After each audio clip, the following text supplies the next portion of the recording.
Музыка — это искусство, которое сложно описать.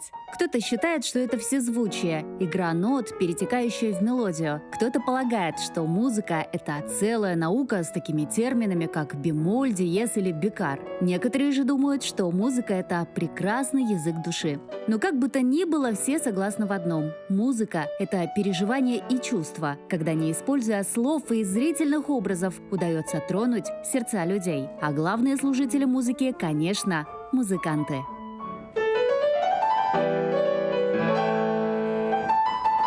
Я работаю старшим преподавателем кафедры специального фортепиано и кафедры концертмейстерского мастерства Высшей школы музыки.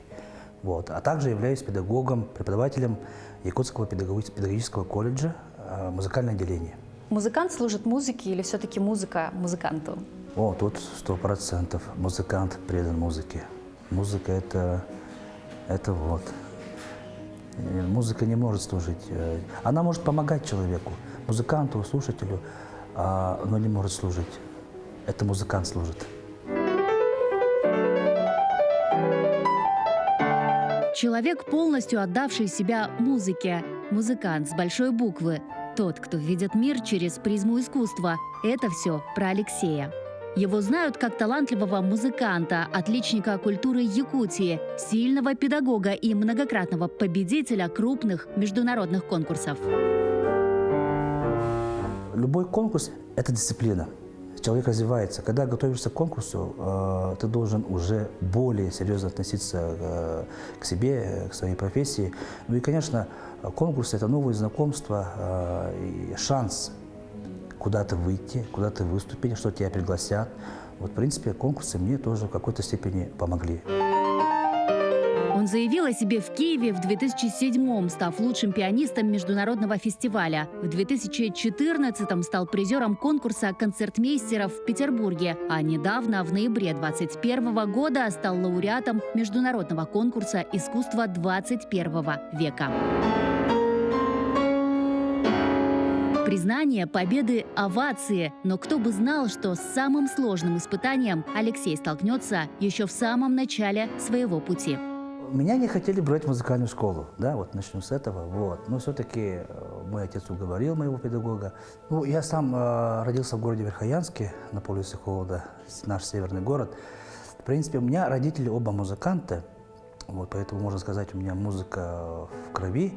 Но обучаться игре на инструменте, на фортепиано, я начал достаточно поздно. Это было в 2001 году. Мне было 14 лет. Есть стереотипы, что 14 лет – это поздно. Это все-таки как спорт. Недавно спортсмены говорят, лучше начинать в 5-6 лет. То же самое и в музыке. Лучше начинать в 6-5, хотя бы в 7-8, но не в 14. Но все-таки, не знаю, может, благодаря таланту и трудолюбию я справился. Потом все дальше как-то пошло быстро. Я экстерном закончил 2 года. За 2 года 7 классов музыкальной школы. Дальше я поступил уже в музыкальный колледж имени Жиркова и Высшая школа музыки. Я с ним познакомилась в 2006 году. Я тогда только окончила школу и поступила в институт, вокальное отделение Высшей школы музыки. Он уже тогда был после колледжа, такой уже для меня. Он казался и до сих пор для меня является маститым музыкантом, потому что он всегда такой интеллигентный, такой добрый, воспитанный. Но он больше всех нас любил музыку, свою профессию. У него все это экстерном проходило. И он как будто очень так старался догонять, всех, потому что многие наши однокурсники уже обучались музыке с 1 класса, можно сказать, из детского сада, с подготовки 6 лет. Алексей, допустим, он с 9 класса пришел в музыку профессиональную, так скажем. И мы, вокалисты, тоже после школы, и нам оставалось только одно – догонять своих, как говорится. И Алексей, что это успешно делал. Он делал большие скачки сразу. Вообще на лету все схватывал, можно сказать. И все у него отлично получалось. Он всегда у нас был отличником.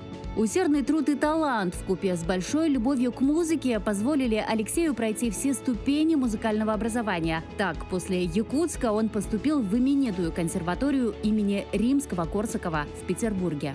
Да, вообще это была моя мечта поступить в Санкт-Петербургскую консерваторию. Вот, я, в принципе, был знаком с 15 лет со своим будущим профессором. Благодаря своему педагогу она меня познакомила. Я играл на мастер-классах. Олег Юрьевич Малов – это мой профессор. Вот. Конечно, я мечтал, и моя мечта сбылась. Я закончил Петербургскую консерваторию. А учиться было, в принципе, нормально. Главное – заниматься. Конечно, жизнь в большом городе все равно оставляет отпечаток в жизни любого человека. Естественно, консерватория петербургская, она, во-первых, первая консерватория в России. Конечно, это одна из сильнейших, много звезд оттуда вышло. Поэтому я горжусь, что я закончил именно эту консерваторию.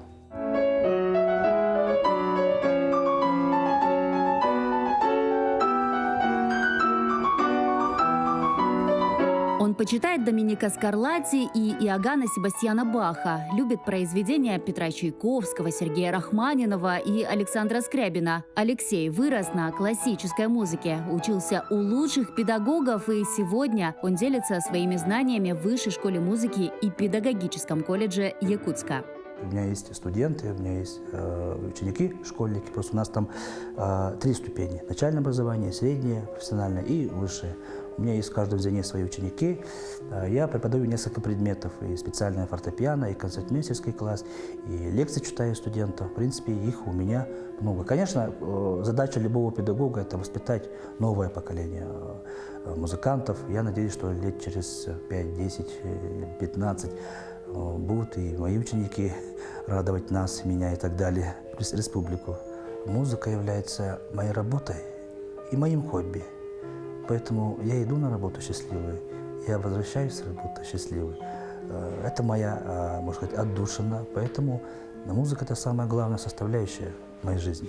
Алексей знает многое, он может, не то что может, он ведет лекции по истории фортепианного искусства, и это получается двойное качество.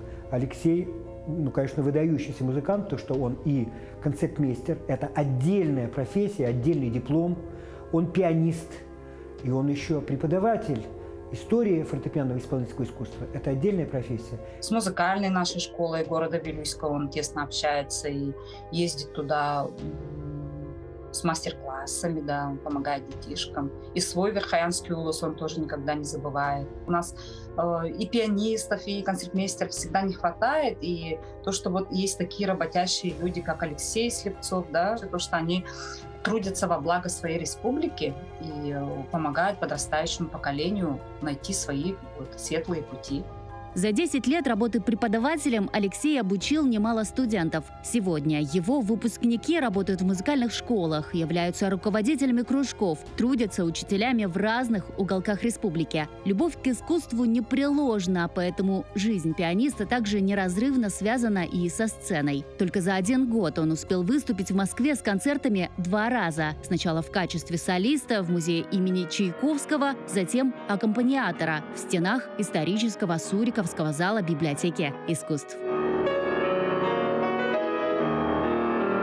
Все-таки Москва – это столица.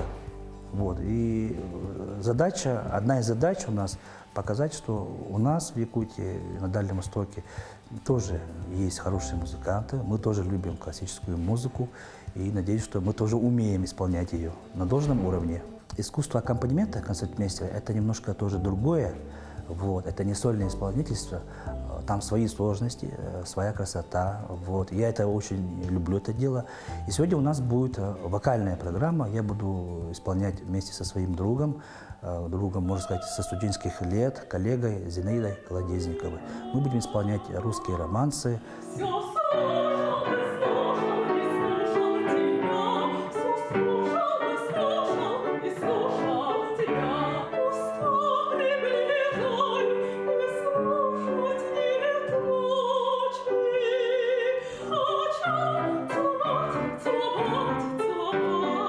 Ходила к нему на уроки, учила партии.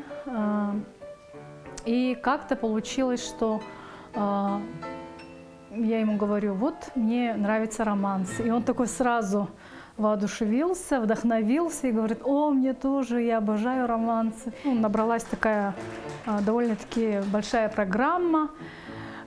И все это прямо с любовью, с таким воодушевлением, энтузиазмом Мы же на родине романсов. Ну, что Питер, что вот Москва, все тут прямо веет этим, да, и все это вдохновляет. И, наконец-то, мы сделали вот сегодняшний наш итог где-то 3-летней даже работы. Мне с Алексеем повезло, то, что он помимо как концертмейстер, как музыкант, он еще и организатор, как продюсер, да. Мы мечтали, и он как-то вот познакомился с нужными людьми, и отправили все наши записи, программу, да, биографию, и вот так вот получилось. И, ну, это тоже умение договариваться. Мне очень повезло с ним. Романсы своего рода исповедь души, гордость русской классики. Каскады октав в этот вечер шли в унисон с меццо-сопрано. Перед слушателями предстал Глинка, Чайковский, Рахманинов, а затем и якутский композитор Герасимов.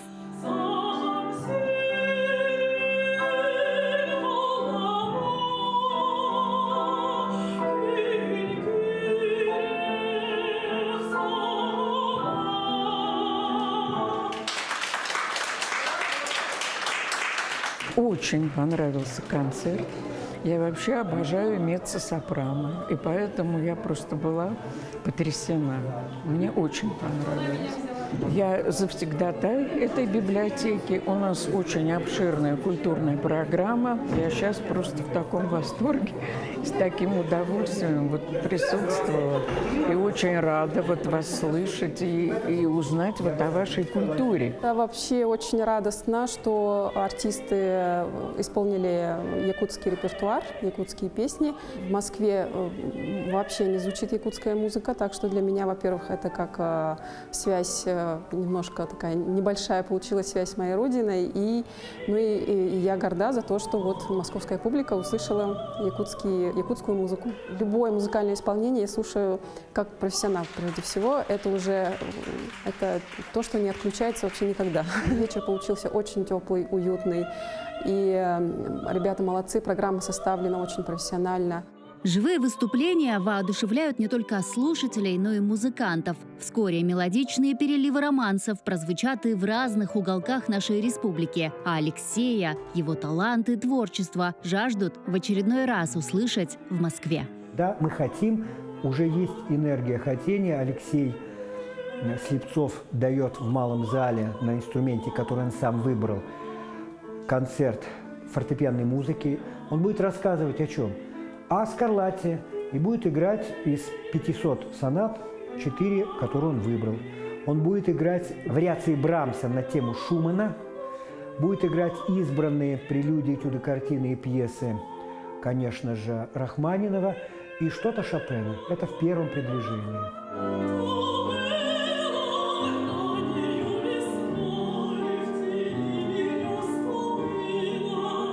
Благодаря таким талантливым музыкантам у Якутии и ее музыки становится больше поклонников. Прославлять свою родину, развивать фортепианное исполнительское искусство в республике Алексей считает своей главной миссией – а брать новые высоты, словно музыкальные аккорды, своим кредо. Слова иногда нуждаются в музыке, а музыка не нуждается ни в чем, потому что она сама по себе. Это целая жизнь, это вообще целый механизм, это планета отдельная.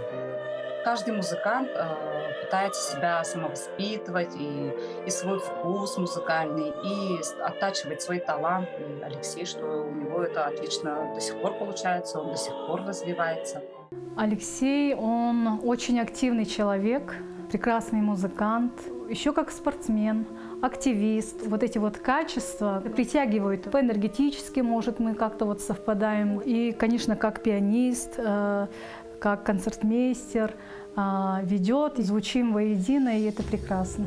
Вообще Якутск достаточно очень культурный и музыкальный город. Наверное, многие удивятся. Но на самом деле для такого маленького города у нас достаточно много театров. И у нас есть целых 2 симфонических, даже 3 симфонических оркестра. Это очень даже престижно. В других регионах, я знаю, например, в Туве такого нету.